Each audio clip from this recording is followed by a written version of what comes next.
안녕하세요, 명쾌한 최원장입니다. 가정의 달 5월이 되면 사랑하는 가족들과의 행복한 이벤트를 꿈꿉니다. 가족들이 서로 사랑하며 평온하며 기쁘고 행복하고 건강하기를 그렇게 바라곤 하죠. 그런데 진료를 하던 어느 날 우리가 생각하는 행복이라는 게 도대체 뭘까 뜬금없이 그런 생각이 들었습니다. 우리가 다 행복하게 잘 살자는 게 인생의 목표 아니겠습니까? 그런데 우리가 생각하는 행복의 조건이 너무 칼날같이 좁다는 생각이 들었거든요. 그래서 오늘은 오래간만에 우울증에서 살아남기 시리즈를 한번 찍어봅니다. 이 정도면 행복하다, 그런 느낌이 뭔지 한번 생각해 볼까요? 일단은 건강해야 합니다. 나도 건강해야 하지만 가족들이, 그리고 내가 사랑하는 사람 중에 아무도 아픈 사람이 없어야 합니다. 그리고 돈도 좀 있어야 됩니다. 돈을 쓰고 싶은 순간에 돈이 있어야죠. 돈 쓰고 싶은 곳에 쓸 수 있을 만큼 그 정도는 돼야 행복할 수 있지 않겠습니까? 그리고 사랑이 충만한 삶을 살고 싶어요. 내가 사랑하는 그 사람이 내 사랑을 받아주면 좋겠습니다. 그리고 나도 그 사랑을 내가 사랑해준 만큼 혹은 그보다 좀 더 큰 사랑으로 받을 수 있어야 되겠어요. 다른 사람 말고 내가 사랑해준 그 사람한테서 말이죠.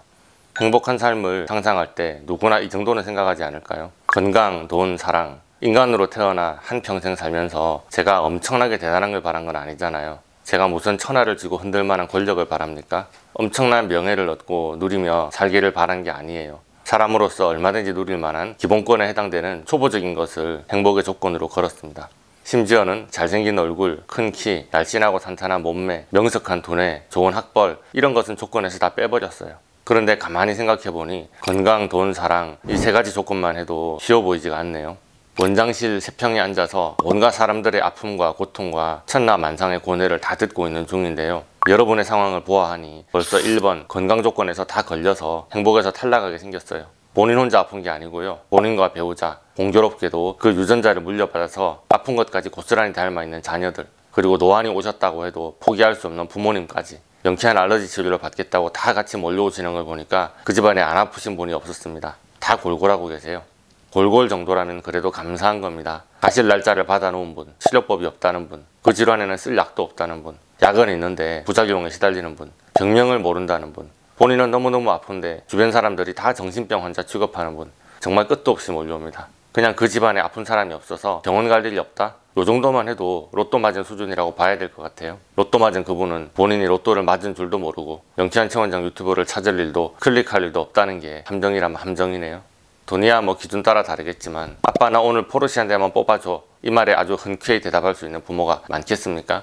저도 이 영상을 준비하며 스크립트를 쓰던 날 우리 아들이 감사하게도 아빠 오늘 뿌링클 먹고 싶어 하던 덕분에 저도 겨우 치킨 하나 값으로 그날 하루의 행복을 사며 버텼습니다. 그러나 뿌링클이 아니라 다른 걸 사달라고 했으면 안 행복할 수도 있었겠죠? 앞날이 어찌 될지 모르고 어느 구석으로 돈이 나갈지 모르니 돈돈돈 하면서 불안하게 사는 게 우리네 인생이라고 한다면야 평생 돈에 저당 잡힌 삶을 살아야 합니다. 그리고 사랑의 큐피트 화살은 내가 최선을 다해 노력한다고 해도 어쩔 수 없는 한계가 있는 듯 합니다. 게다가 내가 사랑에 성공해서 내가 원하는 그 사람과 가정을 이루고 산다고 해도 관계 속에서 왠지 모르게 공허함이 늘어나요. 예전에는 2사람만 서로 사랑하면 됐는데 자녀를 낳고 3명 혹은 4명이 되면 이게 조합이 복잡해지더라고요. 제가 사람 알러지 치료를 많이 하고 있지 않습니까? 엄마는 아들을 사랑하는데 아들은 엄마에게 알러지가 있어요. 딸도 엄마를 질겁을 해요. 각각은 아빠와 딸, 엄마와 딸, 아들과 아빠, 아들과 엄마는 괜찮은데 아들과 딸은 서로 아주 못 잡아먹어서 난리예요. 이게 그냥 서로 좀 마음에 안 든다는 수준을 넘어서 알러지 문제까지 결부되면 몸을 아프게 만들고 하는 일마다 잘 안 되고 가정이 파탄나게 되는 아주 커다란 요인이 될 수가 있더라고요. 이제 여기에 딱 시어머니, 며느리, 사돈, 시누이 한 단어만 추가를 해볼까요? 평균적인 난이도가 확 올라가는 느낌입니다. 남편의 부모 형제와 아내의 부모 형제가 컨비네이션 되었을 뿐인데 이게 그저 사랑 하나로만 표현할 수 없는 엄청 복잡하고 이상야릇한 추상화를 보는 듯한 신기한 느낌이죠. 그렇게 살다 보면 뜬금없이 내가 결혼을 왜 했지? 그런 생각이 드는 순간이 오기도 합니다. 비혼주의자의 완성은 결혼이라는 말이 있더라고요. 혹자가 말하기를 기혼자들은 정말 대단한 사람들이다. 비혼이 진리가 맞았다는 사실을 결혼으로 증명을 한 박애주의자라고 부르더군요. 가정의 달에 할 말은 아니군요. 어쨌든 서로 간에 사람 알러지를 치료하시는 부부들을 보면서, 그리고 서로 간에 골이 깊은 부모와 자녀들의 관계를 자주 보면서 사랑으로 살고 싶은데 마음 같지 않은 현실에 매일 부딪히게 되더라고요. 그래서 이런 생각을 해보게 됩니다. 행복이라는 게 원래 쉬운 게 아니라고요. 우리가 생각하는 행복이라는 게 허상에 가까울 정도로 원래 힘든 거였다고. 남들은 다 행복한데 나만 안 행복하다고. 여러분의 뇌피셜이 그렇게 말하고 있지만 그것은 여러분의 인지가 왜곡된 겁니다. 그냥 우리 모두 다 별로 안 행복한 거예요. 오, 저 정도면 정말 행복하게 사는 거 아니야? 겉으로 볼 때 그렇게 보이는 사람들이 있지만 막상 뚜껑을 열어보면 그렇지 않더라고요.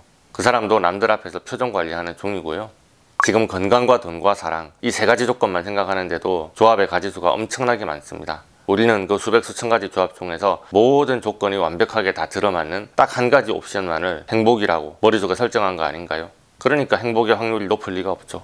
여러분이 생각하는 행복한 날은 영원히 오지 않을 겁니다. 있어봤자 100년의 인생 중에 며칠이나 행복하겠습니까?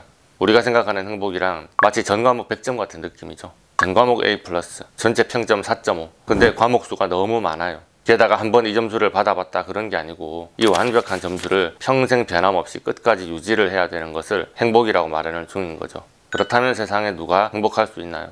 자, 그렇다고 오늘 영상이 행복이라는 것은 없는 겁니다, 우리는 다 원래 불행한 거였어요, 이렇게 결론 내리려던 것은 아니었습니다. 행복의 정의를 바꿔야 된다고 주장하는 중입니다. 행복의 허들을 낮추세요. 행복은 당신 옆에 있습니다. 환자분을 보다 보면 이렇게 사니 아프실 수밖에 없겠구나 하고 그간 살아온 인생이 눈에 뻔히 보이는 분들이 계십니다. 나는 불행할 예정이고 영원히 불행 속에서 빠져나오지 못할 거라면서 불행한 모든 것을 하나하나 곱씹고 계십니다. 그런데 행복한 모든 것은 왜 하나하나 낱개로 세지 않으시나요? 왜 찰나에 지나가는 행복은 잡지 않고 애써 놔주고 보내주면서 불행은 지나가지도 못하게 꼭 붙들고 하나하나 깨알같이 세고 계시나요? 행복은 너무 외로워서 자기를 알아봐주는 사람을 만나려고 불행과 함께 다닙니다. 저의 평생 좌우명입니다. 불행한 날 속에서도 행복한 순간이 지나갑니다. 말이 안 되는 것 같지만 불행하면서도 행복할 수 있습니다. 그걸 인정하는 것이 행복의 첫걸음인 것 같습니다. 오늘은 목구멍으로 뭘 삼키기는 힘들었지만 햇살이 예쁘고 밝았습니다. 그럼 햇살만큼은 행복했던 겁니다. 오늘 뼈가 아리고 아팠지만 그 아리는 팔로 사랑하는 자녀를 끌어안을 때 그 충족감이 순간 좋았습니다. 그랬다면 그 포옹만큼은 행복했던 겁니다. 오늘 차를 끌고 나갔다가 긁었어요. 남편도 내 속을 긁었어요. 아들도 수학 시험지를 빡빡 긁었어요. 그런데 오늘은 통장에 돈이 들어왔네요. 그럼 통장의 돈만큼은 오늘 행복한 겁니다. 통장에 돈이 며칠 만에 다 빠져나갔어도 통장에 들어있었던 돈의 행복은 사라진 게 아닙니다. 있기는 있었으니까요. 있으니까 빠져나갔지 없었으면 어쩔 뻔했어요. 통장에 돈이 있기는 있었다는 찰나의 행복을 두려움과 걱정과 원망과 후회로 짓밟아 뭉개버리지 마세요. 여러분이 아프다고 해서 인생의 모든 시간을 다 불행하게 만들지 마시고요. 여러분의 모든 희망을 100% 다 충족시키는 신기루를 상상하며 허상 속에 살지 마세요. 그 순간에 행복한 찰나를 잡은 사람에게는 행복인 겁니다. 그렇게 여러분의 인생 중에서 행복한 기억을 유지하시고 행복한 순간순간을 늘려보세요.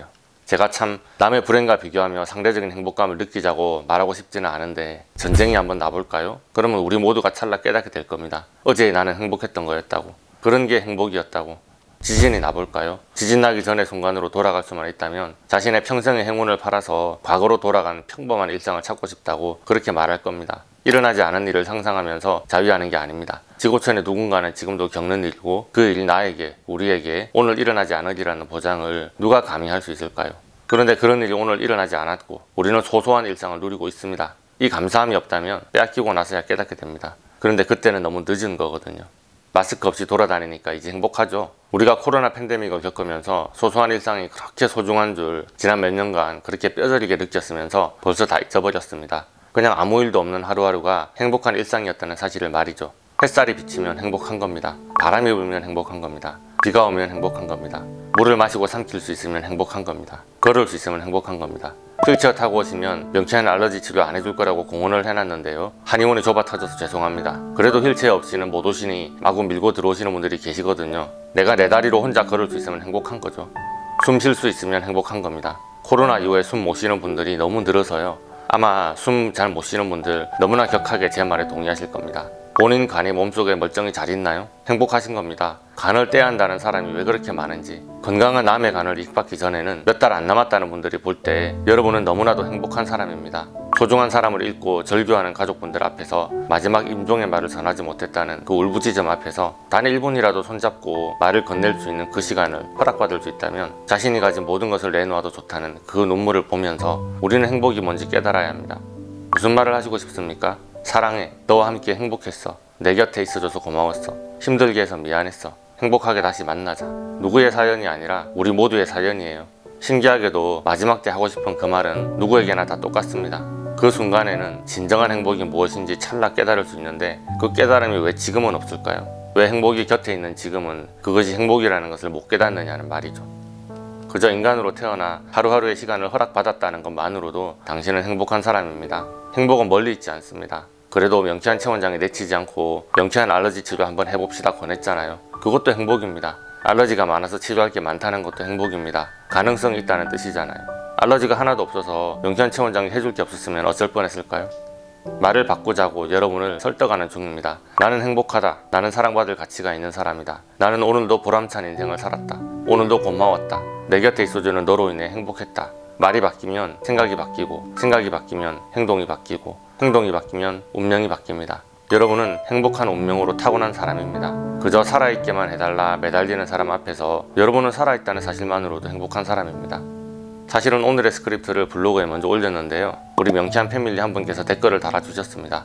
행복을 평가하려고 하니 행복을 못 느끼는 것 같다고요. 그 말씀이 맞는 것 같습니다. 사랑하는 사람에게서 프로포즈를 받았는데 내가 그 순간에 이벤트 기획자의 눈으로 평가하면서 이 타이밍이 아닌데, 이 음악이 아닌데, 다른 컨셉을 잡았어야 하는데 하면서 프로포즈를 평가하게 되면 사랑하는 사람과의 그 순간에 행복할 리가 있겠습니까? 자기의 행복을 평가하지 말고 남의 행복과 비교하지도 말자고요. 제가 마누라 잘 만나서 장인어른 건물 1층에 한의원하고 있는 동기 녀석은 아주 행복할 텐데 쩝쩝 이러면서 생각하면 저는 영원히 행복할 수가 없습니다. 남들은 감히 넘볼 수 없는 여러분만의 행복이 있습니다. 저분은 저렇게 많이 아프시니까 안 행복할 것 같고, 저분은 조금 아프시니까 그래도 더 행복할 것 같다고 우리가 머리로 생각할 때는 그런데요, 막상 그분들의 삶을 보면은 우리의 생각과 전혀 다릅니다. 여러분은 행복할 수 있습니다. 이 지경에도, 이 상황에도. 네, 그렇습니다. 여러분의 생각에 달려있는 거죠. 이미 여러분의 곁에 있는 행복에 감사하며 오늘도 행복한 날이 되시길 바랍니다. 오늘의 영상이 도움이 되셨다면 좋아요, 구독, 알림 설정 부탁드리겠습니다. 질문 있으시면 댓글 달아주시고 네이버 톡톡으로 연락 주셔도 좋습니다. 감사합니다.